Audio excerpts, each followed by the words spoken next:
que vinisteis el 12 de diciembre, vino Marta Gavilán, que nos contó todos los aspectos de los principios y las aplicaciones de los espectros, la aplicación en astrofísica, y ya nos dijo en aquella ocasión que habría una segunda parte que sería más de aplicación a lo que podemos hacer nosotros en espectroscopía, y digo nosotros en el mundo amateur, y que iba a ser Yago Ascasíbar, que nos iba a contar la continuación, o sea, la espectroscopía para astrónomos amateur.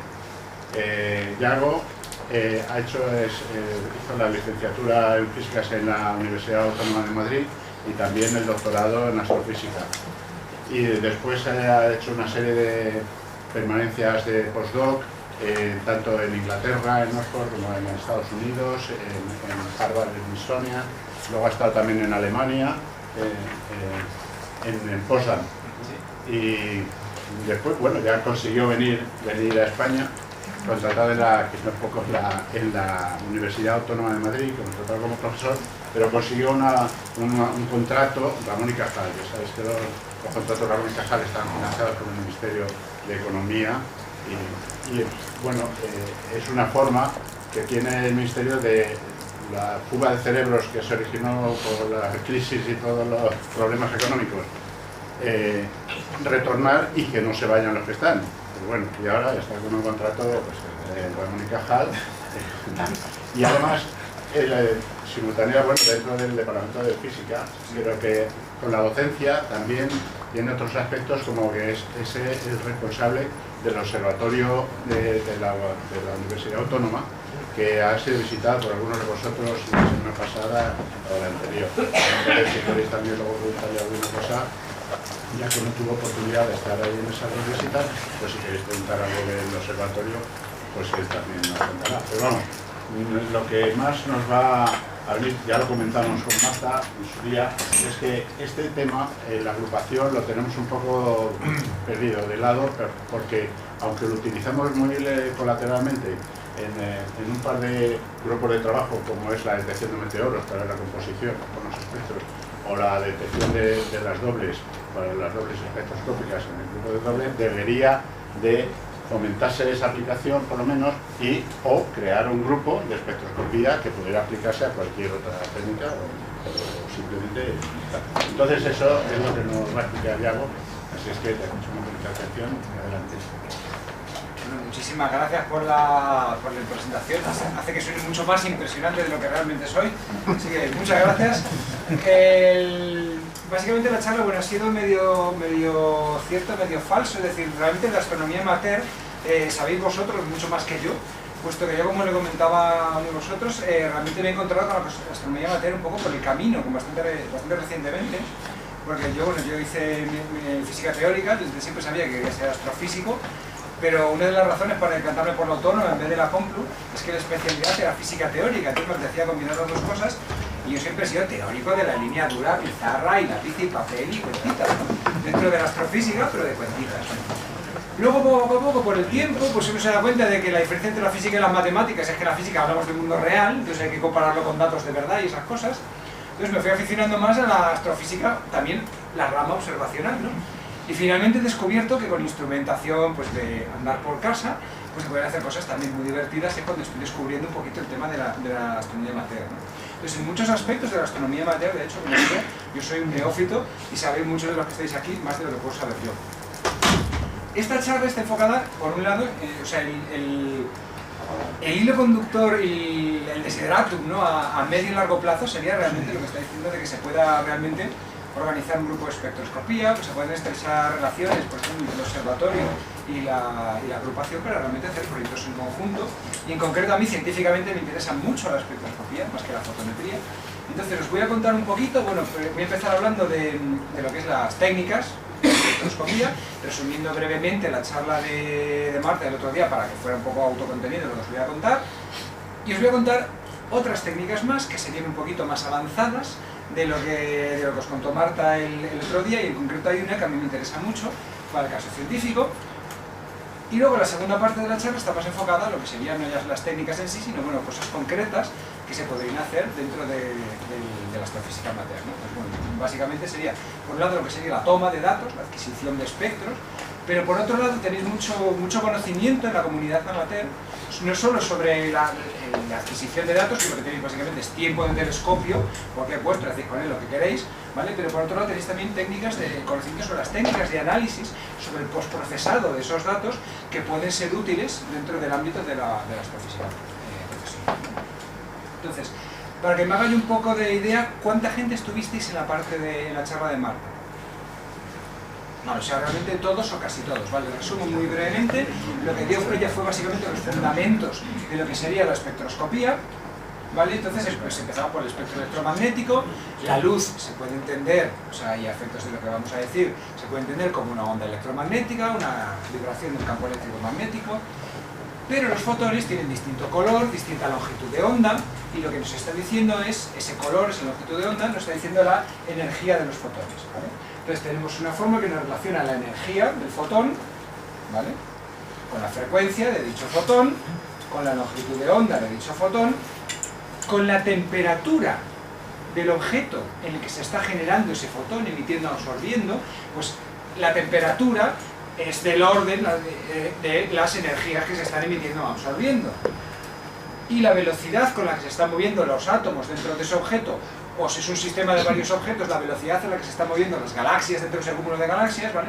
Todo eso está relacionado son las energías características del sistema, y nos están diciendo cuál es la energía característica de los fotones que se observan y se emiten. Entonces nosotros queremos ver la distribución, no queremos ver solo cuánta luz nos llega, sino cuánta luz nos llega de cada energía, porque viendo distintas longitudes de onda estaremos viendo distintos procesos, estaremos viendo cosas que están a distintas temperaturas, cosas que se están moviendo a distintas velocidades. Si alguien quiere tener números, ¿vale?, ahí los tenéis, no importa en absoluto para lo que estoy diciendo, pero es bueno pues que uno tenga más o menos en mente que en el óptico, ¿vale?, estamos hablando pues entre 0,1 y 1 micras, y estamos cosas que están entre el 1 y los 10 electronvoltios, que son las energías típicas de los electrones que suben y bajan en los átomos, ¿vale? A temperaturas 5 o 10.000 grados de temperatura, temperaturas del orden de la temperatura en la superficie de estrellas pues como el Sol.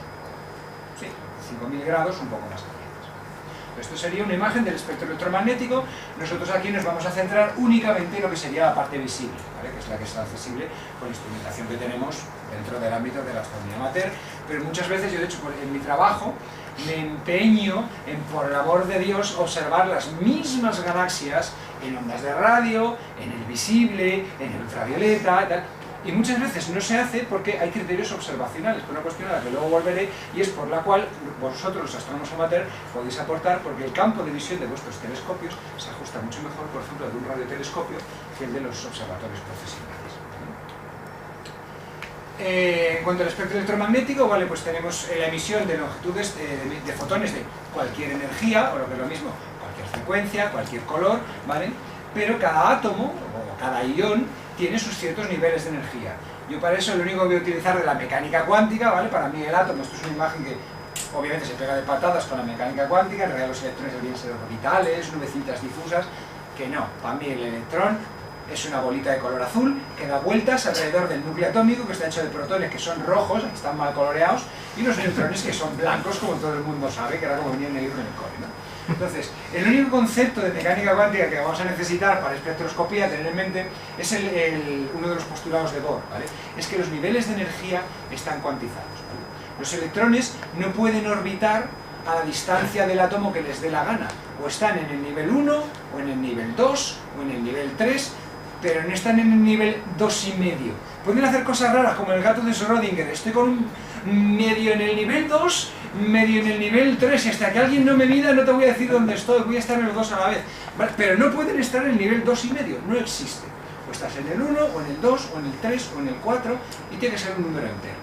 Entonces, los electrones, cuando suben del nivel 2 al nivel 3, ¿qué es lo que hacen? ¿Absorben luz o emiten luz? Absorben luz, absorben esa energía de ese fotón y suben del nivel 2 al nivel 3. Pero ese fotón no puede tener cualquier energía que le dé la gana. Tiene que tener la energía justa para subir del nivel 2 al nivel 3. Igual, cuando ha subido al nivel 3 y está ahí aburrido sin nada que hacer y hay un cacho libre en el nivel 2, un hueco libre, y dice, ah, pues me bajo otra vez al nivel 2. ¿Qué ocurre ahí? Que se emite un fotón. No un fotón del color que le dé la gana, ni de la energía que le dé la gana, sino justo del que va del nivel 3 al nivel 2 del átomo que sea. Si es hidrógeno, si es helio, si es hierro, pues hierro. El espectro de un determinado elemento químico, de un determinado ion, consiste básicamente con emisión en el continuo, y el continuo sería emisión a cualquier longitud de onda. ¿Quién puede emitir en cualquier longitud de onda? Los electrones libres, los que no están atados a ningún átomo, se los han arrancado, están por ahí pululando y eso sí, van a la velocidad que les da la gana. Entonces, pues de ir un poco más rápido a ir un poco más despacio, ese poco puede ser un número decimal cualquiera, entonces eso se emiten a cualquier longitud de onda. Pero los electrones que están dentro de un átomo suben o bajan un número discreto de niveles y emiten la diferencia de energía entre esos niveles de ese átomo. Entonces es más fácil, por ejemplo, si tú ves este espectro de emisión, ¿vale? Esto es un gas y los niveles corresponden a la diferencia de los niveles de energía en el átomo de hidrógeno. Que es más fácil porque el hidrógeno es un protón con un electrón dándole vueltas, pues tiene sus niveles y ya está. Si coges un elemento que tenga una estructura más compleja, por ejemplo el hierro, tiene son 27 electrones y tiene una estructura más complicada, lo que ves es que tiene mucho más juego para emitir o absorber luz a otra serie de longitudes de onda, que es completamente distinto al hidrógeno.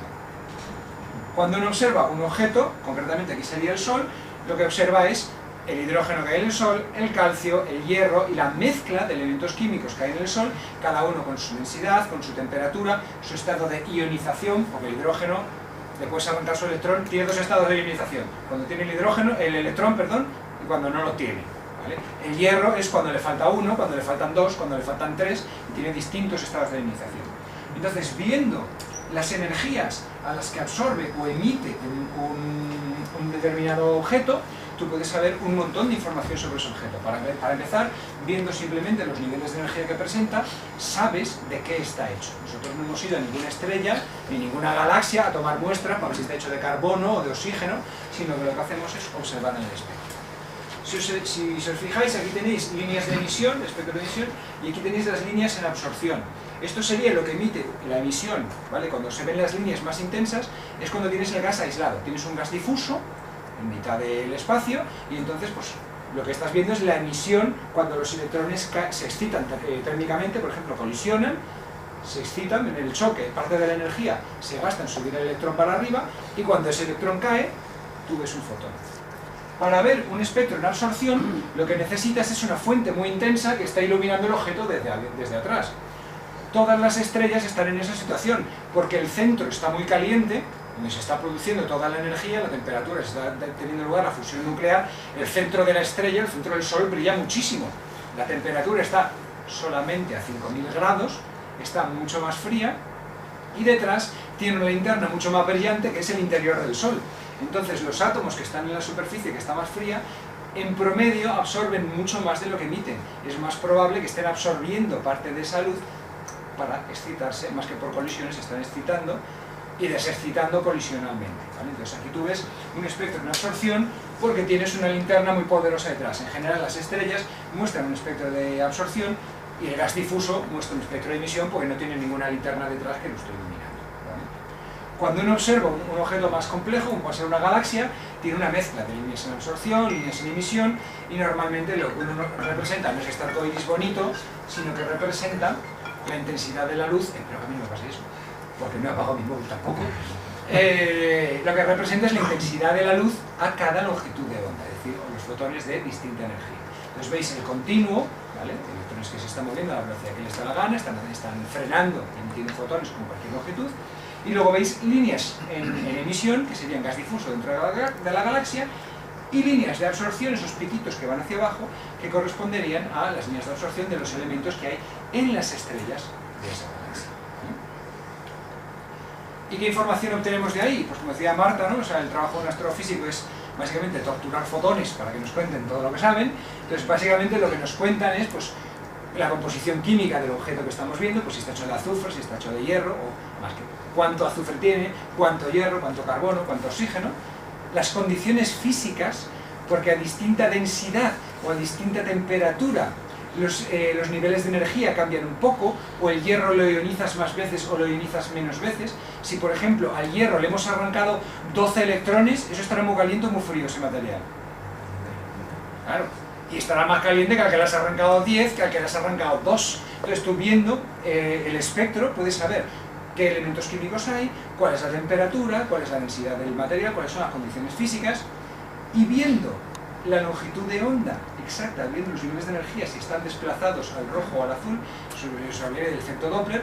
Es el análogo cuando un coche viene hacia nosotros, se acerca, se oye ni, cuando se aleja se oye ñum, ¿vale? Más agudo cuando se acerca, más grave cuando se aleja. El análogo con la luz es cuando algo se mueve hacia nosotros, se ve más azul o más rojo. Azul. ¿Vale? Si es el efecto Doppler, más agudo, longitud de onda más corta, cuando se aleja, longitud de onda más larga. ¿Vale? Nos permite ver a qué velocidad se están moviendo los objetos. Para las estrellas, esto nos permite clasificar las estrellas, básicamente lo que es la clasificación de Harvard, lo que nos estás midiendo es la temperatura de la superficie estelar, y nos permitió pues, descubrir y caracterizar distintos tipos de objetos, como las supernovas, los púlsares. Para los exoplanetas, planetas fuera del sistema solar, nos ha permitido detectarlos precisamente a partir de la cinemática, viendo cómo perturban la órbita de la estrella. Tenemos un planeta alrededor de otra estrella, pues la velocidad radial de la estrella va cambiando, porque la estrella también gira alrededor del planeta, en cierto sentido, y nos sirve también, cuando ya nos servirán para caracterizar la composición química de las atmósferas. Medio interestelar, para detectar que había gas difuso en nuestra galaxia se utiliza también la espectroscopía, y también para ver las propiedades físicas se utiliza a día de hoy. Y para galaxias, que es el campo en el que trabajo yo, la espectroscopía ha permitido, viendo la cinemática, ha permitido ver el corrimiento al rojo, evidencia de la expansión del universo, viendo la velocidad a la que giran las galaxias sobre sí mismas, nos permite inferir la existencia de materia oscura. En el centro tenemos lo que se conoce como núcleos galácticos activos, se ven también en espectroscopía, y puedes ver que casi todos estos objetos contienen un agujero negro supermasivo en el centro. Nos ha permitido ver, viendo la composición química, saber cuál era la cantidad de helio que se generó en la nucleosíntesis primordial, cuando el universo tenía un cuarto de hora. Entonces hay un montón de datos que hemos obtenido gracias a la espectroscopía. Y básicamente esto es un poco lo que os contó Marta. Esto sería lo que podemos medir. Lo último sería cómo se obtienen realmente estas medidas, ¿no? Cómo puedo medir yo el espectro de un determinado objeto astrofísico. Entonces ella habló de la espectroscopía tradicional, que es la que es más accesible dentro de la astronomía amateur, que es la espectroscopía de rendija. Entonces uno tiene su imagen de su objeto y coloca una rendija, ¿vale? O sea, tapas estas dos partes de aquí, quedan totalmente tapadas, y uno solamente deja pasar la luz que atraviesa esta rendija. Después pone un elemento de dispersión, ¿vale? Que normalmente suele ser una red de difracción, y lo que obtiene en la CCD, en la fotografía, no obtiene ya una fotografía del objeto, sino que obtiene que en esta dirección, ¿vale? La dirección de dispersión, la luz de las distintas longitudes de onda cae en un píxel distinto, ¿vale? Aquí tendrías la longitud, esto que es una onda en micro, pues aquí tendrías la luz más azul, y aquí tendrías la luz más roja. Entonces lo que verías en uno de los dos ejes de tu CCD sería la longitud de onda, y lo que verías en el otro eje es la parte espacial. Esta parte brillante corresponde al espectro de esta zona central, y esta parte de aquí abajo correspondería al espectro de esta nube que queda aquí dentro de la rendija. Entonces tienes una dirección espacial y una dirección espectral. En la primera línea obtendrías el espectro de este punto de aquí, en la segunda línea el de este punto de aquí, en tercera línea, y aquí tendréis, si queréis lo podéis ver como una colección de espectros apilados unos encima de otros, ¿vale? Entonces uno, lo que hace, por ejemplo, si quiere calcular pues eso, el espectro de toda esta región, bueno, pues integra toda este área brillante y simplemente cuenta la cantidad de fotones que le han caído en cada uno de sus píxeles de la cámara. Luego tenéis que calibrar el flujo, es otra historia, pero bueno, a orden cero, uno simplemente cuenta el número de fotones que le han caído en cada una de estas columnas, y lo que obtiene es el espectro. Si cuentas aquí, estarías obteniendo el espectro de esta zona; si cuentas aquí la zona brillante, pues obtendrías este espectro de esta zona. Y esto es básicamente hasta donde llegasteis en la parte 1. Entonces, ahora, la segunda parte de la primera parte contratante de mi charla serían técnicas avanzadas más allá de lo que sería la espectroscopía de rendija tal cual hemos la. Entonces, lo primero, bueno, Marta puso en su imagen prismas y tal. El elemento de dispersión normalmente no es un prisma, normalmente suele ser una red de difracción. Entonces el principio de la difracción, esto es, supongo que la mayoría, pues no sé si todos estéis familiarizados con él, una forma de entender la propagación de la luz es pues eso, como las ondas de agua en un estanque, y se puede entender como que cada punto genera una nueva onda y la onda se va propagando por construcción de esas nuevas ondas que se van generando en cada punto. Entonces, si uno coloca un obstáculo, ¿vale? Tú tienes un frente de onda plano que llega por aquí vendría una onda que viene desde la izquierda, ¿vale? Y se propaga. Como la fuente está muy lejos, pues ya las ondas se han abierto mucho y no son onditas circulares, sino que ya llega un frente de onda plano y tú lo haces pasar por una pequeña abertura. Estos puntos de la abertura generan nuevas ondas. Entonces, aquí al generar nuevas ondas, al interferir unas con otras, si tú tienes nueva onda, nueva onda, nueva onda, nueva onda, todas interfieren y te sigue generando un frente plano.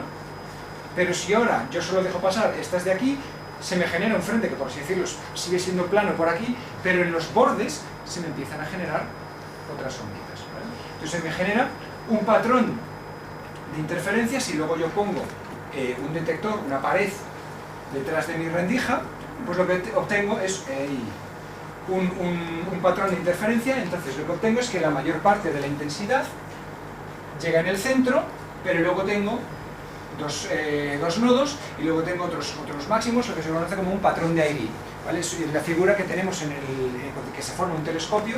La luz pasa por una abertura circular, que es la boca del telescopio, y aparte del Seeing, lo que forma en el foco, ¿vale?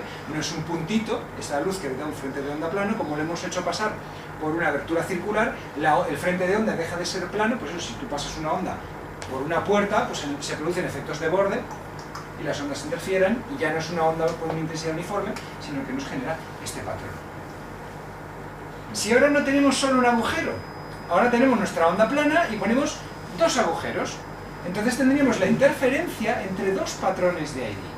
Entonces no nos va a aparecer un solo máximo con otros nodos más chiquititos, sino que nos van a aparecer muchos más máximos con muchos más nodos. Si en vez de tener dos rendijas hacemos pasarlo por una especie de jaula que tenga como rejas, esto se conoce como una rejilla de difracción por transmisión. Es la interferencia de todos los patrones de Airy y lo que nos forman, o sea, la posición, el tamaño de este patrón depende de la longitud de onda. Cuanto mayor es la longitud de onda, más estrecho es, ¿vale? Y entonces, cuando lo hacemos interferir, lo que obtenemos es este patrón, pero la posición de los distintos modos depende de la longitud de onda. Entonces, para la longitud de onda, para todas las longitudes de onda, el en medio siempre cae en el medio, ¿vale? El modo cero es el que pasa directamente por la red de difracción, y todas las longitudes de onda van por el centro y todas quedan en el centro, ¿vale? Pero luego el modo 1, ¿vale? Como para las longitudes de onda más cortas, el patrón es más estrecho, ¿vale? El modo 1 queda más cerca para el azul que para el rojo. Entonces la intensidad del primer modo varía en función de la longitud de onda. Para el segundo modo ocurre exactamente lo mismo, y de hecho, si fijáis, por un lado la intensidad es menor y la diferencia entre el azul y el rojo es mayor. La ventaja que tiene esto con respecto a un prisma es que, bueno, primero tienes menos pérdidas que en el prisma, y segundo, que la separación en longitud de onda es lineal, ¿vale? En el caso del prisma, el azul se separa mucho más de lo que se separa el rojo. Entonces, esto nos da una resolución espectral que podemos controlar tranquilamente cambiando el espaciado entre las rejillas, mientras que con el prisma tendríamos que cambiar el material del que está hecho el prisma, el índice de refracción del cristal. Entonces no tenéis ningún control, y además esto nos da una separación en longitud de onda que es lineal, pues eso nos lo multiplica todo por 2, por 2,5, por 1,5, por el número que nosotros podemos controlar en función del número de rejillas que coloquemos, ¿no? Entonces esto es mucho más versátil a la hora de especificar una resolución, y además nos permite que luego, cuando esté separado en longitud de onda, nos quede una cosa lineal de 6.000, 6.001, 6.002, 6.003, no, 6.000, 6.001, 7.000, 10.000, 30.000, que es lo que te ocurriría si utilizásemos refracción en vez de difracción. Entonces, por esa razón es por lo que se utilizan redes de difracción. Entonces, si tú utilizas un orden más bajo, vas a tener una resolución espectral más pequeña, vas a cubrir un rango espectral más alto, pero con una resolución más pequeña. Si utilizas un orden más alto, vas a cubrir un rango muy chiquitito, pero vas a tener mucha resolución espectral. Y esto pasa, luego con la instrumentación amateur, pasa con la profesional. Uno querría tener las dos cosas, pero como no tiene píxeles infinitos, pues tiene que elegir si quiero observar un rango muy chiquitito entre 6000 y 7000 con mucha resolución, o de 3000 a 9000 con menos resolución, ¿vale? Y eso lo elige poniendo una rejilla con más pasos o menos pasos, observando en un orden o observando en otro. Muchas veces es más fácil desde el punto de vista práctico, sobre todo cuando uno quiere ir a órdenes altos. Si veis aquí, para ir a órdenes altos baja mucho la intensidad. Si uno quiere ir a órdenes altos, normalmente el tipo de rejilla que utiliza, el tipo de red de difracción, no es de transmisión, sino que es de reflexión. Es lo mismo, solo que en vez de tener, pues eso, rejillas una detrás de otra, como si fuera una jaula, lo que tiene es esa especie de espejo con ese patrón triangular, para que la luz se refleja, hace el mismo efecto. La luz se refleja en cada una de estas caras, y el tipo de interferencia es exactamente el mismo que si lo haces pasar por una rejilla, ¿vale? Entonces consigues el mismo efecto, pero en lugar de por transmisión, por reflexión. Pierdes menos luz, de hecho, que en el otro caso, ¿no? Y puedes observarlo, si el ángulo de incidencia es muy rasante, puedes observar órdenes muy altos. El caso exagerado de órdenes más altos es la espectroscopía Shell. Lo que pasa es que, si os fijáis, los órdenes, a medida que son más altos, se separan más en longitud de onda y empieza a solapar el orden 1 con el orden 2 con el orden 3. Entonces, si os fijáis, el azul, en esta imagen, el azul del orden 3 solapa con el rojo del orden 2. Entonces, hay un espectrógrafo, que es el espectrógrafo de Shell, que es para ir a órdenes muy altos, tener una resolución exquisita, vamos, fuera del alcance del observatorio de la UAM, ni del vuestro, ni de nada, ¿no? Pero uno intenta tener una resolución espectral la máxima que se puede obtener, ¿vale? Necesita luego otro elemento que llaman aquí el cross disperser. Lo que ponen una rejilla con un ángulo de incidencia muy alto para irse a un orden muy alto, y luego pones otro elemento de dispersión aquí para que te separe los órdenes, porque el azul y el rojo te los vuelve a dispersar en la dirección contraria, y entonces te pone un orden aquí y otro aquí. Cuando yo tengo esta luz que está mezclada azul y roja, cuando meto por el otro elemento el segundo elemento dispersor, lo que hace es que me separa el azul para un lado y el rojo para el otro. Entonces tiene dos elementos dispersor. Uno, el Shell, que estás observando con un orden muy alto, y luego aquí pones otro elemento dispersor para que te separe esta luz azul de esta luz roja. Llega la luz, pasa por el Shell, pasa por el cross disperser, pero luego ya es la lente para ordenarlo, y te suele quedar en franjas como diagonales unos datos Shell tienen esta curva, ¿vale? Esto es el espectro del Sol. Lo que veis aquí, como son ángulos muy extremos, veis un efecto de viñeteo bestial, ¿vale? Pero con esto, si os fijáis, la cantidad de información que tenemos es exquisita, porque tenemos muchísima resolución espectral, y entonces ves cada una de las líneas finitas. La resolución espectral es muy importante porque muchas líneas son muy estrechas, entonces tienes dos efectos. Por un lado, que se te mezclan unas con otras, entonces tú lo que ves es una banda en vez de distinguir las líneas individuales. Y por otro lado, que si tú tienes una línea, ¿vale? Supongamos que el continuo mide 100 y la línea no mide 100, el continuo mide 100 por Armstrong, ¿vale? Por unidad de longitud de onda. La intensidad es la misma, 100 por Armstrong. Y yo tengo una línea que mide 100 Armstrong y es muy estrecha. Bueno, pues si yo tengo una resolución de un Armstrong, mido 100 en el continuo y otros 100 de la línea, 200. Pero si yo no tengo una resolución de 10 Armstrong, yo sigo midiendo mis 100 de la línea, y 100 por 10, 1000 del continuo. En vez de 1000 estoy midiendo 1100. O sea, el mismo espectro, ¿vale? Físicamente, es que no es... Claro, una pizarra o un perspectiva de clase escondida y un poquito de luz. Aquí mismo va. Aquí. ¿Tenéis luz? Sí. Es que el puntero no me aporta nada. No se puede escribir. O sea,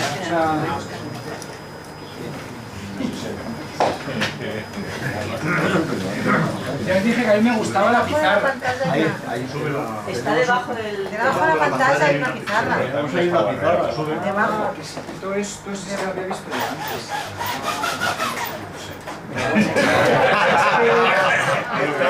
Igual es mejor mejor. Por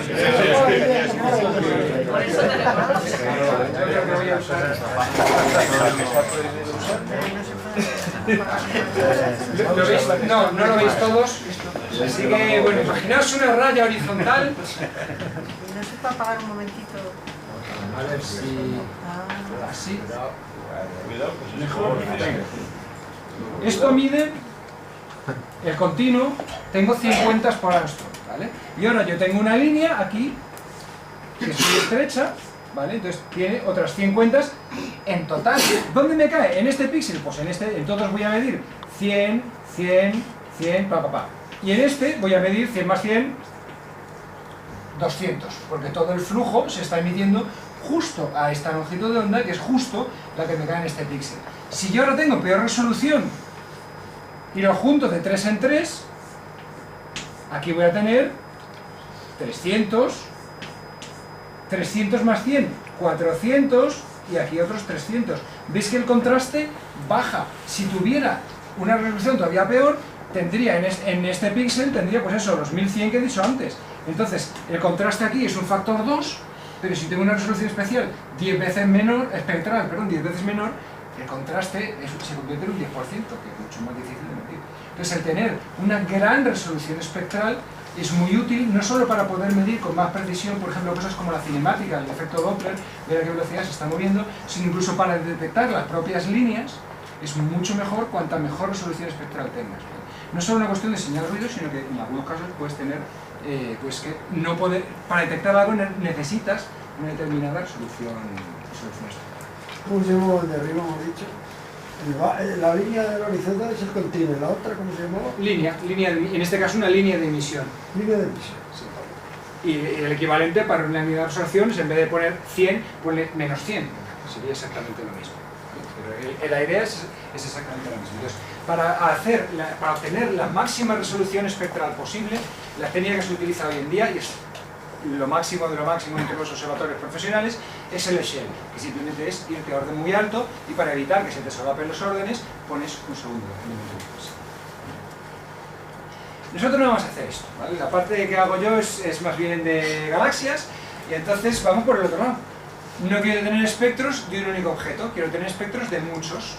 Entonces, una técnica que se utiliza es la espectroscopía multiobjeto. Entonces, esto es hay varias formas de hacer espectroscopía multiobjeto, pero básicamente todas ellas consisten en coger los espectros de cada uno de los objetos que hay en el campo, llevártelos a un detector y luego ya los haces pasar por el elemento dispersivo y mides el espectro de cada uno de ellos, ¿no? Entonces, esto es una placa del Sloan, puede que sea de Bosch, pero no me hagas mucho caso de qué Sloan es, pero básicamente lo que tienen es que taladran, con un taladro, vamos, hacen agujeritos, ponen fibras ópticas donde está cada una de las galaxias que quieren observar. Entonces se lleva la fibra óptica al detector. Esto funciona y lo que pasa es que es un poco artesanal, pero oye, les va muy bien, también por la maquinaria que tienen, pero eso es otra charla.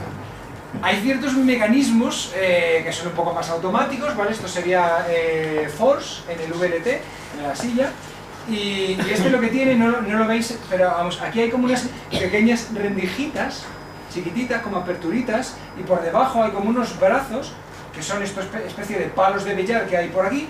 Entonces lo van moviendo y van colocando la rendija en su sitio. Esto tiene la ventaja indudable de que es automático, tú dices al robot donde quiere la rendija y hace el robot y lo coloca, pero no es muy flexible. Porque tú tienes una serie de brazos y entonces tú en cada fila, por así decirlo, solamente puedes tener un espectro, porque si no los brazos, como mucho puedes tener dos, porque si no los brazos se chocan, no puedes tener tres, porque solo puede ir uno por la izquierda y otro por la derecha, ¿vale? Entonces, esto es un sistema automático, pero no es demasiado flexible. El siguiente, este es muy divertido, yo rodé un vídeo, pero no encuentro, está en mi cámara, este es en el AO 2DF. Estas cositas que hay aquí son imanes, se pegan con imanes de nevera. Y esto es un robot que tiene unas pinzas y los va colocando. Entonces estos llevan una fibra óptica y las fibras ópticas bajan abajo por un cable que no se de esta imagen, no, porque va por aquí, por lo que sale fuera del marco este, ¿vale? Pero tienes un cable que baja 2 pisos más abajo donde está el espectrógrafo. O sea, aquí no es como en el que ponemos eso, el espectrógrafo y la CCD y tal, no, aquí lo que tienes es, en el plano focal se recibe la luz, entonces estos son unos imancitos que llevan la cabeza de una fibra óptica y este robotito los va enganchando, pic, pic, pic, y los va colocando cada uno en el plano focal, pin, pin, pin, los va poniendo cada uno en su sitio. Y luego estos son unos cablecitos cuando lleva su fibra óptica y de aquí hay un rulo que no estoy viendo por dónde va el cable, pero lo lleva todas esas fibras ópticas, son como 1000 y pico me parece, un par de pisos más abajo donde tienes el espectrógrafo que está puesto en un banco óptico que es como una mesa de ping-pong, ¿vale? Entonces hacen una pseudo rendija, pones todas las fibras ópticas en fila y pones tu rejilla y pones tu espectrógrafo, tu CCD detrás, pero no es una CCD portátil sino que es en banco óptico. Entonces cuando quieres cambiar, esto es muy gracioso porque es un dispositivo que es el tumbler. Tú tienes al robotito Wall-E que va colgando pin, pin, pin, pin, pin, los estos, y mientras tanto está observando por el otro lado. Esto se pone, esto es el plano focal del telescopio, pero eso está por fuera, ¿vale? Hace como la lavadora, le da la vuelta y pone todas esas fibras en el plano focal, apunta al objeto y mientras tanto Wall-E en el otro lado tiene otra placa exactamente igual y va cogiendo la fibrita, los imancitos, pin, pin, pin, y los va colocando en su sitio para la próxima orientación. Eso está en el foco Newton.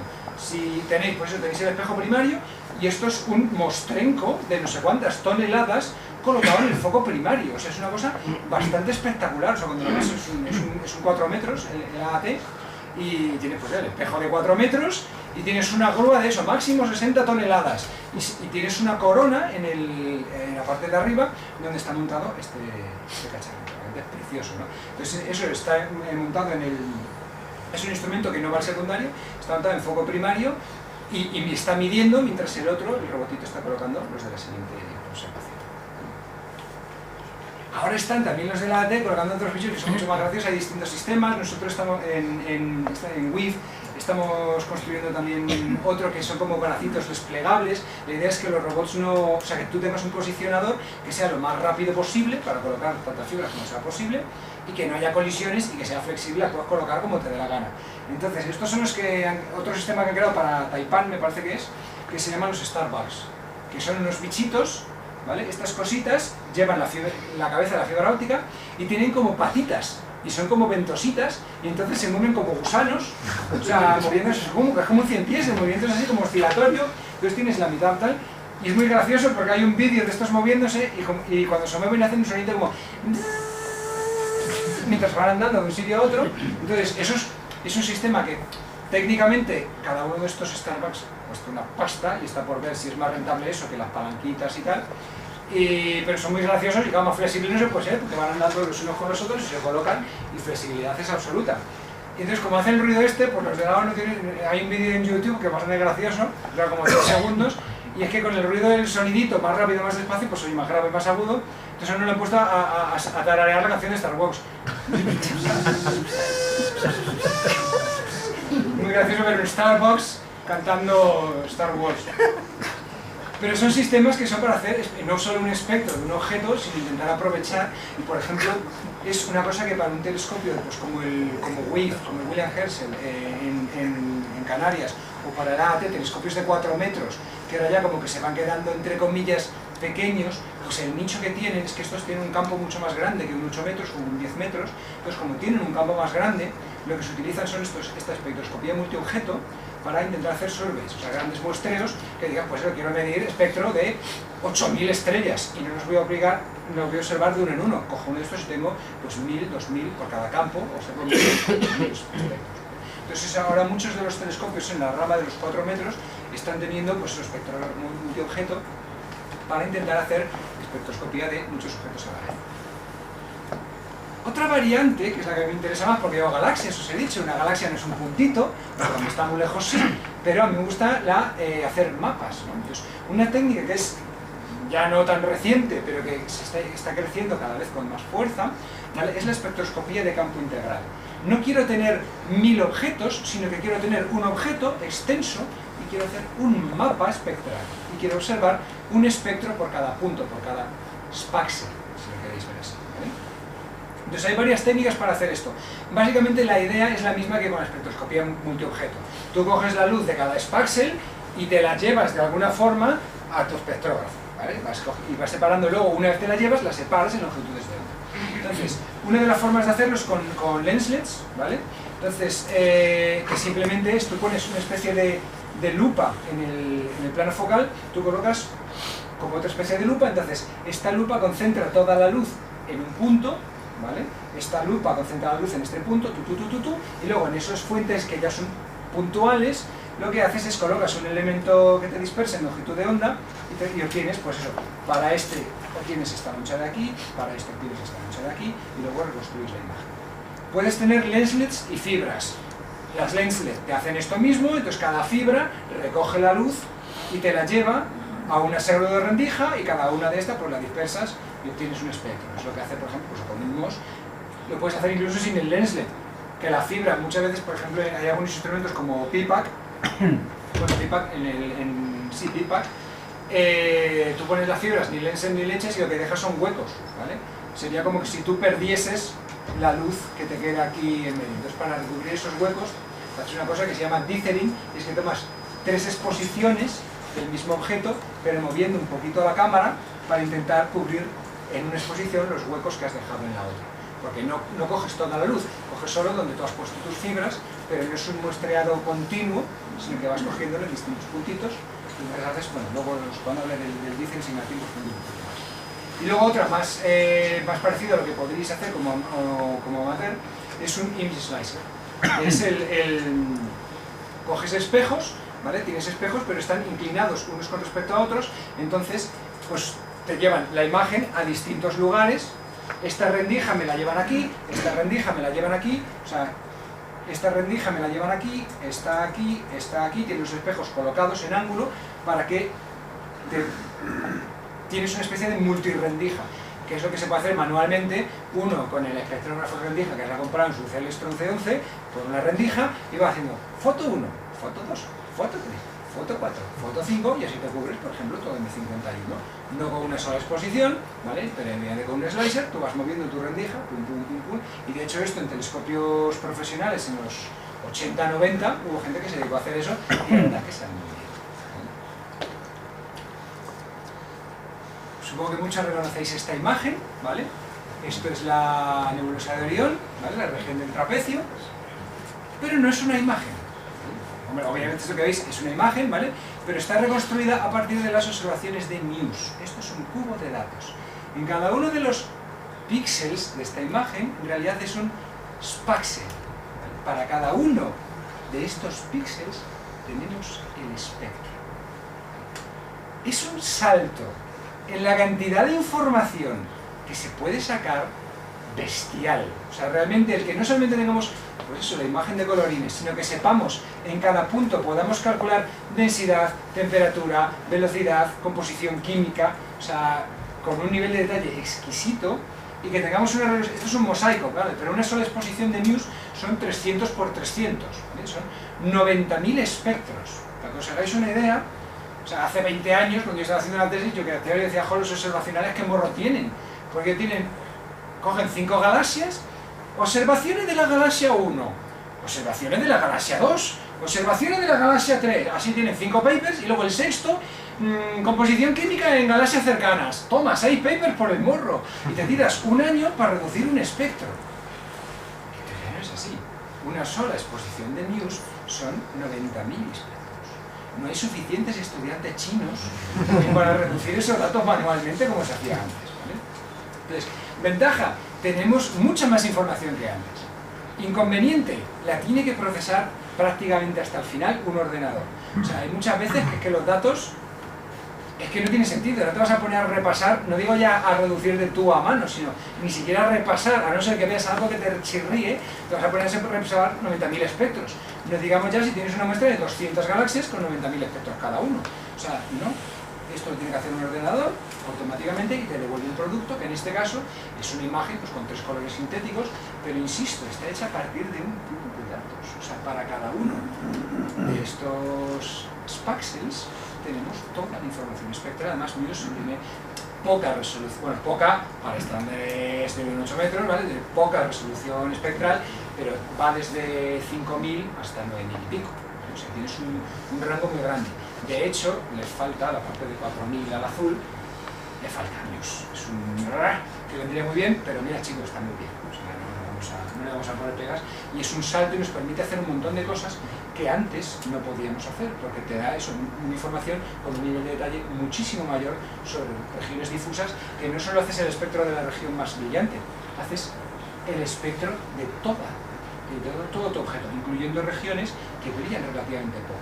Pero tienes luz suficiente porque estás integrando a toda la superficie que ocupa esta región. ¿Vale? Entonces, aunque la señal ruido sea muy baja, como integras un área muy grande, obtienes señal ruido suficiente. ¿Vale? Y puedes separar, claro, integras un área muy grande y tú decides cuál. No haces un círculo que te cubra tanto este área como las estrellas del trapecio, porque si no acabas de hacer un espectro de las estrellas del trapecio. Quieres separar las áreas que tienen poca intensidad, las puedes separar y analizarlas aparte de las zonas brillantes. O sea que te permite hacer cosas que eran impensables antes de que apareciese este tipo. La segunda parte son posibilidades de colaboración entre profesionales, ¿no? O sea, es una relación en la cual, pues eso, es una persona que dirige y otros que realmente son los que dan el callo, ¿vale? Entonces, hay varios aspectos en los cuales se podrían plantear colaboraciones profesional-amateur. Entonces, la primera es la adquisición de datos, ¿no? Realmente tomar espectros. Lo que os decía básicamente, a mí me interesan las fuentes extensas. Para fuentes puntuales, lo que tenéis los amateurs es tiempo de observación infinito. Yo puedo coger mi objeto y observarlo todas las noches. Es muy difícil que en un telescopio te admita un programa, por ejemplo, de monitorización. Por ejemplo, pues yo coger todas las estrellas más brillantes del cielo y voy a hacer un catálogo con el mismo instrumento, resolución constante, igual puedo observar la misma varias veces hasta que lo tengas bien calibrado. Ahora ya con la espectroscopía multiobjeto, realmente lo de los catálogos no tiene tanto sentido, pero cosas, por ejemplo, de monitorización sí que lo tienen, porque no vas a dedicar el observatorio al mismo objeto durante todas las noches. A mí, como digo, me interesan las galaxias, me interesan las fuentes extensas, y lo que me interesa en concreto son las galaxias de campo grande. ¿Por qué? Pues por ejemplo, por lo que os decía, la resolución de un radiotelescopio, ahora ya, bueno, ya tenemos SKA y va a haber un salto, en el norte vamos a tener también Apertif, tenemos una serie de experimentos que ya permiten hacer observaciones en radio con muy alta resolución. Pero, por ejemplo, a mí me interesa la formación de galaxias, me interesa ver el gas del que se forman las estrellas, es un gas que está frío. Como está frío, emite longitudes de onda bajas, emiten ondas de radio, no emiten el óptico. No está a 3.000 grados ni a 5.000 grados, en el óptico no se ve. Por más que yo tenga un supertelescopio, me da igual, es que emiten ondas de radio. Entonces, en ondas de radio la resolución era muy mala, eran como 20 segundos de arco. Pensad, cuando tenéis un SIG malo, pues no os quejéis. En ondas de radio, el SIG son 20 segundos de arco. O sea, y con eso te tienes que apañar. Entonces, ¿qué pasa? Los objetos en radio que se observan son objetos que son muy grandes. Pues M31, M51, todos los que conocemos los hacemos amateur. Si uno va a un espectrógrafo como Muse, el que os he enseñado de la nebulosa de Orión, esta nebulosa de Orión es un mosaico, la región del trapecio. Cada uno de los apuntados de Muse tiene 1 minuto de campo de visión. De resolución tiene 0,2, ¿vale? Pero el campo de visión es 1 minuto. Si yo quiero hacer una foto a un objeto que tiene 5 minutos de diámetro, necesito 25 exposiciones. Y ahora yo voy y le digo a los del VLT que me dejen sus 8 metros durante 25 horas para hacer una exposición de 1 hora cada uno. Entonces, galaxias que sean muy grandes no se observan con este tipo de instrumentación, porque esta instrumentación está en telescopios que son muy grandes y por lo tanto el campo de visión es muy pequeño. Y típicamente es del orden de 1 minuto de arco. Las galaxias cercanas, que son las que están observadas en radio, porque daos cuenta, 1 minuto son 5 píxeles en radio. Entonces no se observan las mismas galaxias. Tienes el muestreo de galaxias cojonudo en hidrógeno neutro, y son galaxias muy cercanas. Muestreo cojonudo de galaxias con espectroscopía de campo integral. Galaxias que están más lejos y que caben en un diámetro de 1 minuto. Pues no coinciden. Tengo 700 galaxias para las que sé lo que está haciendo el gas, y tengo otras 700 galaxias donde sé lo que hacen las estrellas, el gas ionizado y la composición química y todo esto, pero son distintas. Yo quiero la misma galaxia para poder comparar. Entonces, eso es una cosa que, vale, lleva mucho trabajo ponerse a hacer, con lo que digo yo, de una rendija M31 pero es una cosa que, bueno, teniendo tiempo y ganas, se puede hacer. Para medir líneas de emisión intensas tampoco hace falta una cosa muy espectacular, y pues eso es un proyecto, por ejemplo, de colaboración que sería científica y que es muy chulo y que no está en absoluto lejos del alcance de lo que puede hacer cualquier astrónomo. Y dice galaxia, dice cualquier tipo de fuente extensa que sea demasiado grande, demasiado extensa, como para pedir un programa de observación en un telescopio profesional. Aparte de lo que es la toma de datos en sí, o sea, como decía, hay mucha experiencia que tenéis vosotros en la magia negra que viene después. O sea, realmente uno lo que obtiene son eso, cuentas por píxel. Eso lo tienes que convertir en un flujo, y luego, aparte de eso, tienes que, con ese flujo, hacer ciencia, ¿no? Y hay una serie por proceso de los datos que son los que te llevan, pues, a sacar conclusiones científicas, ¿no? Entonces, lo primero, la reducción de datos en fotometría tiene su intríngulis, la reducción de datos en espectroscopía es todavía más complicada. Aquí, de hecho, esto está después de haber pasado por una pipeline que ha limpiado todos los rayos cósmicos. Bueno, estos son fibras malas, o sea, los instrumentos profesionales también fallan como una escopeta de feria, unos más que otros, ¿vale? Este es coal en el AAT, y bueno, tiene un montón de fibras que están muertas. Aparte de eso, como son exposiciones muy largas, veis que están plagadas de rayos cósmicos, y esto no es que la imagen sea así, es que cuando tú haces tu foto, claro, en teoría esto que os había dicho yo de esta es la dirección espacial y esta es la dirección de longitud de onda, bueno, siempre hay alguna fricción en el detector, alguna cosa así, las rayas quedan torcidas, ¿vale? Esto sería en la dirección de longitud de onda, entonces estos serían líneas de emisión, concretamente estas son las líneas de emisión del cielo. Y esta es nuestra galaxia, ¿vale? Estos serían los Spaxels, que corresponden en este caso a una galaxia, POX 4 me parece que es. Esto es la línea de H-alfa, estos son los dos nitrógenos, para que entiendan un poquillo de espectroscopía. Entonces, esto es la emisión de nuestro objeto, esto es la emisión del cielo, ¿vale? Y la CCD originalmente era cuadrada, y las líneas estaban como retorcidas. La pipeline tiene que decir, no, utilizas de hecho las líneas de emisión del cielo para calibrar en longitud de onda cada uno de los espectros, colocarlo todo derechito, ver que calibrar de efectos como lo que se llama el throughput de cada fibra, el que, bueno, la transmisión es del 90% o del 93% o del 87%, y no todas las fibras son exactamente iguales. Entonces luego cuando tú haces la foto de tu galaxia te queda como con manchurrones más o menos brillantes, tienes que corregir, o sea, hay como todo un proceso de reducción de datos, y en la reducción de datos y el postproceso de fotografías que hacéis con la fotometría normal, la calibración que se hace en fotometría, solo que una vueltecita de tuerca más allá, pues para ver cosas que pues, son la calibración en longitud de onda, que son específicas de espectroscopía. Pero no dejan de ser lo mismo que hacéis en fotometría, pero un poquito más avanzado. Problema, y esto no es coña, o sea, el registro de imágenes, algo tan tonto como el registro de imágenes que vosotros lo tenéis trillado hasta la saciedad. Básicamente el registro de imágenes es, yo tomo muchas exposiciones del mismo objeto, las pongo todas juntas y las sumo. Claro, en teoría, si el objeto estuviera siempre igualmente centrado en todas las exposiciones, pues ya está, las sumas y ya está.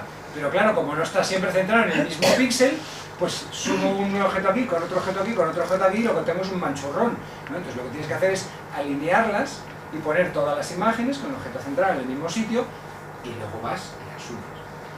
En el caso de la espectroscopía de campo integral es exactamente lo mismo, solo que lo tienes que hacer a todas las longitudes de onda, ¿vale? Y lo tienes que hacer de manera automática, y como os digo, no lo voy a supervisar uno a uno.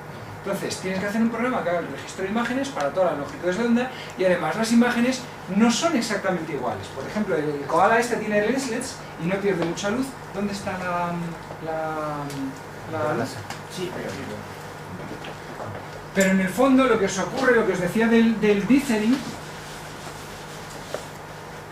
es que tú tienes las fibras ópticas, tú las plantas una pegada a la otra, pero claro, las fibras ópticas tienen una cobertura y luego en el centro tiene la fibra óptica donde entra la luz, la pupila. Pues la pupila es más chiquitita, ¿vale? Estoy exagerando los tamaños, pero básicamente tú estás tomando la imagen de tu objeto aquí, y entre medias te estás perdiendo toda la luz. Si quieres hacer un mapa, no quieres que tenga huecos, entonces tomas otra exposición aquí, ¿vale? Y otra exposición, pues eso, aquí, Bueno, pilláis la idea, ¿no? Tomas varias, pero entonces las imágenes que obtienes no son exactamente iguales. Es un poquito más complicado que en fotometría porque estás haciendo el registro de varias imágenes, pero que no son idénticas, ¿vale? Son imágenes como que tú estás viendo como una especie de ojo de cerradura, ¿vale? Que se está viendo como una especie de patrón, ¿vale? Que exagera el tamaño de los huecos, ¿vale? Hay más solape que este. Pero esto no puedes suponer que sean exactamente iguales porque no lo son. Y hay otra cosa súper graciosa que hace la atmósfera, que es la refracción diferencial. La atmósfera refracta la luz, ¿vale? Pues tiene más tiene un índice mayor que 1, ¿vale? Entonces la luz se refracta. Pero claro, la luz de distintas longitudes de onda se refracta en un ángulo distinto. Entonces, cuando tú tienes un cubo de datos, el cubo de datos, la imagen en el azul y la imagen en el rojo no están alineadas. Y el eje en el cual están desalineadas es el eje que pasa por el meridiano, ¿vale? O sea, el ángulo en el que se refracta la luz es el ángulo del meridiano. Entonces, si tú tienes cubos de datos que has tomado varias exposiciones de 1 hora, cuidado que en 3 horas tu objeto ha cambiado. Y entonces en una exposición el rojo se ha separado del azul en esta dirección. Pero es que en la otra se ha separado en esta dirección. La otra que le has tomado en la exposición al día siguiente se ha separado en esta otra dirección que no tiene nada que ver. La masa de aire que tenías es distinta. Entonces tienes que hacer el registro de exposición a exposición, de longitud de onda a longitud de onda, y un problemilla que es el mismo problemilla que tenéis vosotros para registrar imágenes, pero en vez de hacer imágenes en una única banda, tienes que hacer pues, un registro que es mucho más complejo porque va a depender de la longitud de onda y además las imágenes no son exactamente iguales entre sí, ni esta dispersión debido a la refracción diferencial va a ser la misma en un cubo que en el siguiente. Entonces tiene mucho más chiste y este es un problema científico que está sin resolver. O sea, Koala no trata con este problema a día de hoy. O sea, el tontolaba que tiene que hacer esto, bueno, es Ángel López Sánchez, pero ha derivado el parte del cubo y ha aceptado, soy el tontolaba número 2, ¿vale? Es el tontolaba al cual le van a echar la bronca si no ocurre, pero vamos, yo estoy intentando ayudarle a hacer este tipo de cosas y de verdad me consta que vosotros en el tema de registro de imagen me lleváis pues 40 años de ventaja, porque yo realmente, para mí estoy empezando a resolver este problema desde cero. Ya te digo, es un poquito más complicado que este, pero la idea es exactamente la misma. Problemas nuevos, que no tienen nada que ver con ninguna otra cosa, pues sería el intentar identificar lo que os decía. Una de las ventajas que tiene la espectroscopía de campo integral, que no tiene nada que ver con la tradicional, es el intentar buscar zonas, por ejemplo, de emisión débil. Y digas, vale, en esta zona tengo muy poquita señal, pero si junto toda la señal, de hecho ya puedo medir algo. Entonces, ¿cómo dibujo las zonas? ¿Vale? Pues hay distintos esquemas, pues voy haciendo cuadrados como buenamente me parezca y tal, pero claro, uno tiene una galaxia y la galaxia no está hecha a base de cuadrados, entonces uno quiere juntar zonas que se parezcan, quiere poner juntos, sumar juntos espectros que sean iguales. Por ejemplo, dentro de una misma región de formación estelar, pues yo quiero tener, pues los espectros, una cosa que sería equivalente a Orión, y yo junto todos los espectros de Orión, pero en esta región que está fuera y está invitado a un brazo espiral, está fuera del brazo espiral, la emisión del gas no tiene nada que ver, y tiene otras propiedades y tiene otro espectro distinto, entonces quiero juntar todos los espectros que sean parecidos consigo mismos. Esto igual, esto es otra técnica estadística, no me entra en los detalles, pero es otro tipo de magia negra que hacemos con los datos, de bueno, pues mientras se parezcan los espectros, los juntas, y cuando no se parezcan, no los juntes. Esto mismo traducido a matemáticas, eso se llama inferencia bayesiana, y nos dan un algoritmo que se llama Batman, y que bueno, pues más o menos funciona bien, y que igual, o sea, desarrollar este tipo de algoritmos y de tratamiento de datos, pues es una cosa que esto ya es más, requiere un poquito más de conocimiento de estadística, pero es otra cosa en la cual realmente en el desarrollo de este tipo de herramientas e incluso en el testeo de este tipo de herramientas, o sea, toda ayuda es poca, o sea, porque muchas veces, vale, yo he hecho esto con esta galaxia en mente, pero tener nuevos datos, esto se puede aplicar a fotometría también, porque esto vale para intensidad en una imagen. O sea, intentar segmentar, esto es segmentar un mapa en regiones, esto es un cubo de datos, pero podría haber sido una imagen de una galaxia, separar regiones con distinto brillo, ¿no? Pues el ver cómo funcionan este tipo de cosas, si serviría para detectar fuentes, etcétera, etcétera, pues son cosas en las que echar una mano, vamos, nosotros estaríamos encantados de someter a nuestros algoritmos a prueba y que sirvan para algo útil. Síntesis de población, este va un pasito más, vale, he medido el espectro. ¿Y ahora qué? esta parte de, vale, medio del espectro, y esto se compone de un montón de estrellas que están emitiendo todas a la vez, y un montón de polvo, y luego aparte las líneas de emisión son del gas ionizado. Bueno, pues hay otro análisis que sería síntesis de poblaciones. Hay distintas formas de básicamente descomponerlo. Yo digo, este espectro es una suma de muchas estrellas, y le das al ordenador y le dices, vale, calcúlame cuál es la combinación, cuántas estrellas hay de cada tipo, y en este espectro cuántas estrellas de tipo O, de tipo B, de tipo A hay, a partir del espectro observado. Intentar descomponerlo como una suma de templates conocidos, que esos templates muchas veces salen de librerías empíricas, tengo una librería de estrellas de tipo O, de estrellas de tipo B, y entonces con esa base intentas reconstruir el espectro y ver cuántas estrellas jóvenes hay en ese espectro. Proyectos concretos. El campo que me interesa a mí, vida y muerte de las galaxias, ¿vale? El escenario ortodoxo que hay hoy en día en la comunidad científica es que las galaxias, por alguna razón, tienen que ser muy ineficientes a bajas masas o altas masas, ¿vale? Hay una parte que más o menos se puede creer que es de la formación de galaxias, es la acumulación de materia oscura. El universo está dominado, la mayor parte de la masa está dominada por materia oscura, y la materia oscura, así a simple vista, como muy tonta, solo actúa por la fuerza de la gravedad. La fuerza de la gravedad básicamente es un tonto C100, ¿vale? Esto se conoce como inestabilidad gravitatoria. Yo tengo un universo que es homogéneo, de densidad constante, y todo el universo es igual. Y si yo pongo un grano de arroz aquí, ¿qué pasa? ¿Ese grano de arroz me va a traer más o menos que el resto del universo? Depende de la distancia, me dará más o menos, pero en principio el grano de arroz, si la densidad está equilibrada, yo tengo la misma cantidad de masa a mi izquierda que a mi derecha, yo no me muevo, porque tiran de aquí para aquí, tiran de aquí para allá, y yo me quedo quieto. Y está en equilibrio. Si yo pongo un grano de arroz, es muy poquito, pero hay una pequeña fuerza, cuanto más lejos, pero todo el universo va a sentir una pequeña fuerza hacia ese grano de arroz.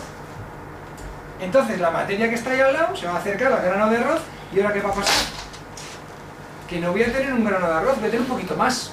Ya no tengo un grano de arroz, en vez de ser una cosa que pesa 1 miligramo, bueno, son 3 miligramos. Pero ya traen más. Entonces, bueno, pues ya van más, se va a haber un flujo de materia, y al final ¿qué ocurriría? Que toda la materia caería encima de ese grano de arroz, todo el universo se precipitaría tarde o temprano sobre él, ¿no? Es lo que se conoce como inestabilidad gravitatoria. Y esto es fácil porque es la ley de Newton. Entonces esto es la parte que realmente yo me quiero que las cuentas estén bien hechas. La materia oscura básicamente hace eso. Entonces cada vez que tienes en el universo primitivo cualquier pequeña fluctuación de uy, aquí hay 4 partículas en vez de 3, pues ahí se te forma una estructura muy grande, lo que se conoce como un halo de materia oscura. Y eso es madera de cajón de tabla porque, insisto, la física de Newton de toda la vida de Dios. Y eso tú lo das a un ordenador y te dice, esta curva roja, que te dice cuántos bodoques hay de cada tamaño. Entonces hay chorrocientos mil objetos chiquititos y chorrocientos mil objetos grandes. En principio, en cada uno de estos halos de materia oscura, el gas se puede enfriar y formar una galaxia, y no hay ninguna razón para que eso no ocurra. En principio, de hecho, uno hace las simulaciones y de hecho es que se supone que tendría que ocurrir. Y no se sabe por qué no ocurre. No se sabe por qué cuando uno observa el número de galaxias, vale, galaxias enanas hay una jarta, pero no hay tantas galaxias como halos de materia oscura pequeñitos. ¿Por qué no hay tantas galaxias enanas como halos de materia oscura pequeñitos? Pues en teoría se supone que es por las explosiones de supernovas. Porque las supernovas explotan, entonces echan el gas fuera de la galaxia, y entonces el gas no forma estrellas y no hay galaxias. Esto es lo que dice. Yo digo que no, que en realidad lo que ocurre es que el gas no se puede enfriar, entonces es una cuestión del enfriamiento del gas. El gas está ahí, pero está caliente, le cuesta mucho formar nubes moleculares, y por eso es por lo que quiero tener observaciones donde tenga yo la misma galaxia, ver cuál es la composición química de ese gas, y ver cuánto gas tengo del gas frío, que es el que sirve para formar estrellas, y que me permita saber si realmente lo que ocurre es que las supernovas han echado con las explosiones, han echado el gas fuera de la galaxia. No, coño, el gas está ahí. El gas está ahí, solo que pasa es que está templadito y no está lo suficientemente frío como para hacer nubes moleculares y formar estrellas. Entonces es un escenario completamente distinto al escenario ortodoxo. A las galaxias muy masivas esto no vuela. O sea, esto de, porque las supernovas regulan la formación estelar. Dice, ya, y aquí, ¿cómo rayos he hecho yo el gas de la galaxia? Yo tengo una cosa que es como M87 en Virgo, una cosa de 10 a la 13 masas solares, ya puedes tirar ahí bombas nucleares que el gas no se va a ninguna parte. No, pero ahí no son las supernovas. Ahí es el agujero negro supermasivo, este que decía que es muy grande, es un agujero negro y es una alfombra cósmica. Tú un agujero negro le echas cualquier problema que tengas y desaparece. Porque como emite mucha energía, dices, ¿qué necesito yo? No sé cuántos sergios. Aquí están. Entonces, yo caliento el gas y el gas no forma estrellas. Y es un poco como magia. De hecho, aquí lo que ocurre es que las galaxias como que se mueren. O sea, es que tú tienes tu galaxia y va creciendo, pum, pum, y cuando llega a una determinada masa, se activa el AGN y asesina la galaxia y ya no hay más formación estelar. Y esto es lo que se ocurre a masas altas.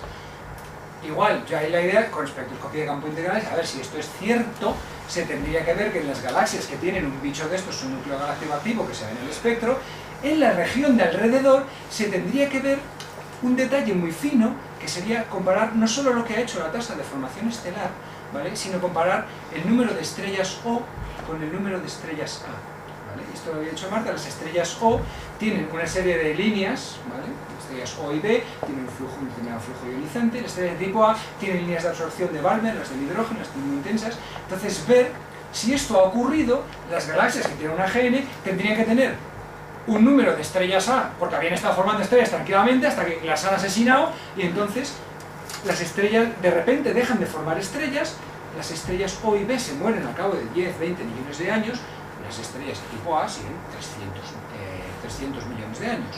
Entonces, en un objeto al que le ha ocurrido esto, que le han asesinado y le han cortado de repente la actividad de formación estelar, se tendría que ver que tienen población relativamente joven, pero la muy joven no la tienen en absoluto. Es una cosa que es igual coger regiones lo suficientemente anchas como para tener suficiente señal ruido como para hacer esto, ¿vale?, y que estén en galaxias que tengan. Una vez más, eso es espectroscopía de campo integral de galaxias. Bueno, esto es lo que decía, que las galaxias forman estrellas, la nube azul, y de repente pasan a la secuencia roja cuando se enciende una G. Opino que es mentira podrida, y de hecho evidencia este proceso que no se ha llegado a aprender jamás. Entre medias es lo que le llaman el valle verde, que son muy graciosos. Tienes la nube azul, la secuencia roja y el valle verde. Entre medias. Es cuando. Y que lo que viene a decir es que hay dos tipos de galaxias. Es que, pero esto de verdad que suena como. Pero ha dado lugar a un montón de tinta, pero de que hay dos tipos de galaxias, las que forman estrellas y las que no, porque las han asesinado. O sea, esto es, vamos, desde hace un par de años o tres, empieza a oírse cada vez más gente que decimos, hombre, esto es un poco raro, ¿no? O sea, pero está muy, y ha estado durante años muy grabado a fuego. Esto es parte de lo que decía de la maquinaria publicitaria del Sloan. O sea, aquí en España nuestros niños llaman, cuando van disfrazando de astronautas pone la NASA, no pone ESA, ¿vale? O sea, entonces los americanos son muy buenos haciendo propaganda, y no solo a nivel popular, sino a nivel científico, y esta idea de que hay dos tipos de galaxias, las azules y las rojas, las que forman estrellas y las que no, esto, vamos, va a misa, y es una gilipollez. O sea, como la copa de un pino. Y la razón por la que se observa este diagrama y realmente se observan estos dos grupos y nada en medio es porque tú tienes galaxias que forman con más o menos intensidad, pero una vez formas con poca intensidad, todas las estrellas son rojas y viejas. Y son igual de rojas e igual de viejas, y de que han pasado 1000 millones de años a 10.000, no hay tanta diferencia. O sea, de que llegas a estrellas de una masa solar que viven esos 10.000 millones de años, todas las estrellas más o menos, las poblaciones estelares son iguales de rojas. Entonces por eso tienes un montón de galaxias azules, porque tienes un montón de galaxias enanas que forman estrellas de manera bastante intensa, y tienes un montón de galaxias rojas porque una vez eres lo suficientemente viejo, esto es un poco al revés, muchas veces según se hace uno más viejo deja de ser tan rojo como cuando era joven y se hace más conservador. Con las poblaciones estelares ocurre al revés, no eres azul cuando eres joven, y cuando eres viejo ya no se puede ser más rojo, entonces llegas a alcanzar un límite en color y ya está, se te acumulan todas ahí, y hay muchas ahí porque es el estadio final y no van a avanzar hacia colores más rojos porque no hay estrellas más rojas, ¿vale? Pero es la razón por la que tiene esta distribución bimodal, no porque haya dos tipos de galaxias. Pero es una cosa que es ciencia, y es una de las cosas que para responderla lo que hace falta son muestreos de muchas galaxias, y a ser posible que tengan observaciones también de lo que está haciendo el gas frío, que es el combustible para seguir formando estrellas. Otra, lo que decía, una de las razones para usar Batman, separar el gas difuso, ¿vale?, de las regiones difusas, ¿vale?, del gas que está en las regiones de formación estelar, ¿vale? El gas que está ionizado, por ejemplo, en la región del trapecio de Orión, tiene unas propiedades distintas del gas difuso que hay por mitad de la galaxia. Entonces, punto número 1, ¿cómo lo separamos? Punto número 2, intentar medir cuáles son las propiedades de uno y de otro. Y luego, actividades 1000, tanto estas como otras, el observatorio, muchos de vosotros ya habéis estado. A nosotros nos gustaría coordinar este tipo de actividades y de colaboración, estrecharla tanto para espectroscopía como para fotometría, como otro tipo de proyectos desde el observatorio. Como veis, o sea, hay muchísimo trabajo que hacer y hay muchas cosas que son muy asequibles para cualquier persona con dos dedos de frente y no se hacen porque no hay estudiantes chinos suficientes en el mundo para hacerlas. O sea, es que realmente no tenemos mano de obra, hay mucho trabajo que se puede hacer, que realmente es importante hacerlo, pero el día tiene las horas que tiene y no somos suficientes. Entonces, tanto para cualquier tipo de trabajo en esta línea, como para incluso proyectos de fotometría, como digo, a mí lo que me gusta mucho son cosas de análisis de datos, por ejemplo, en fotometría, que no he hablado de esto, pero la imagen multiresolución. Queremos hacer, por ejemplo, aprovechando la posición de Marte de este año, estamos pensando en hacer un proyectillo de campaña de observación de Marte, pum, pum, pum, pum, pum, pum, y luego combinar todos los datos, que por malos que sean, pues al que sea más malo o que tenga más ruido o peor calidad se le da menos peso, pero todos aportan, intentando reconstruir una imagen con la mayor resolución posible, que es mayor que cualquiera de las individuales. Entonces, todo este tipo de proyectos, tanto de lo que sería coordinación para observar determinado tipo de objeto que ya está observado en otras longitudes de onda, pero le falta la espectroscopía en el óptico, como vamos a ponernos todos a observar la Luna o Marte, para intentar combinar todos esos datos y luego hacer algo con ellos que vaya más allá de la suma de las partes, ¿vale? Pues para esas cosas os animo a poneros en contacto con el observatorio, y aparte de eso, bueno, pues hacemos otras actividades que son públicas, las que hemos organizado con vosotros, sino las noches abiertas, que vamos a reabrirlas ahora, a ver si para marzo volvemos a ponernos en marcha, porque están muy paradas, porque hemos tenido también problemas de obras en el observatorio, por eso ya está zanjado. Y mantenernos al tanto porque en abril vamos a hacer las terceras jornadas de astronomía. Vamos a hacer una serie de charlas, vamos a traer a ponentes para que den una serie de charlas y vamos a intentar juntar un número nutrido de telescopios pues para hacer una observación pública del orden de pues, que unas 1000 personas, una cosa así, y realmente hacer una astroparty en el campus de la UAM y tener pues esos distintos tipos de telescopio, también para que la gente pueda ver, o sea, la diferencia entre observar pues, un telescopio pues, con una focal o con otra, observar con un ocular o con otro, y que puedan tener un poco un feeling de las diferencias que pueda haber. Entonces serían actividades públicas. Igual, le comentaba a Guadalupe en el coche, si desde la agrupación astronómica, o sea, nos falta a nosotros mano de obra para organizar estas cosas, si desde la agrupación astronómica queréis organizar actividades o utilizar el propio observatorio de la UAM, sois bienvenidos. Si tenéis un proyecto que sea chulo y que sea factible, adelante, o sea, hablad con nosotros, que se pueden organizar actividades conjuntas, o sea, que se pueden organizar, por ejemplo, sesiones de observación, nosotros estamos encantados, ¿vale? A mí es libre que hablamos. Y para hablarlo, pues eso, la dirección de correo es Observatorio Astronómico UAMES, la página web del observatorio, bueno, estamos en ellos un poco de aquella manera, pero bueno, tiene información un poco sobre estas actividades, y ahora pues eso, la gente joven está muy activa en las redes sociales, y bueno, pues estaríamos encantados de que nos siguierais en Twitter y Facebook e Instagram y todas esas cosas. De hecho yo creo que lo he puesto mal, supongo que debería haber una arroba, como veis no tengo demasiada idea yo de estas cosas, pero bueno, o sea, intentamos difundir todas las actividades que hacemos, en algún otro post, por ejemplo un post de la Semana de la Niña y la Mujer en la Ciencia, pues un montón de pues, cosas, curiosidades y cosas así, pues eso.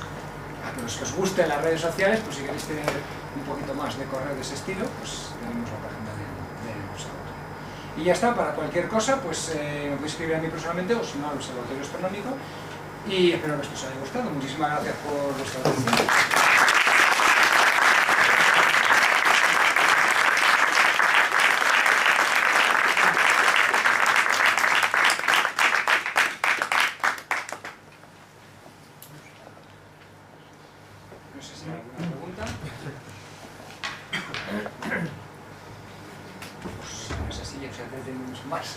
De la hora, así que... Pues si no es que bueno, muchísimas gracias. Muchas gracias a Yago por su...